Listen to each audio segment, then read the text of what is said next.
వరి నారు నాటినటువంటి 15 నుంచి 25 రోజుల లోపల ఈ విధంగా ఎల్లో కలర్లోకి రావడం చూస్తున్నాం.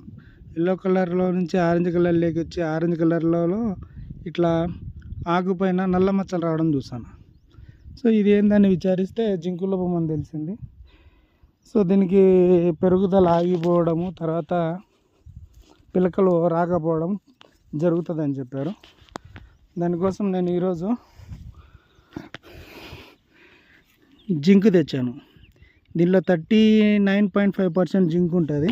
సో అలాగే ఫంగి కోసం సో పాలిరాము 70% WG ఉంటుంది. తర్వాత ఈ క్రిమి కీటకాల కోసం తమాషా తీసుకున్నా. సో ఇవన్నీ తగిన మోతాదులో కలిపితే 5 నుంచి 10 రోజుల్లో రిజల్ట్ వస్తుంది స్ప్రే చేసిన తర్వాత అని చెప్పినారు. సో ఈరోజు ఆ పనే మనకి.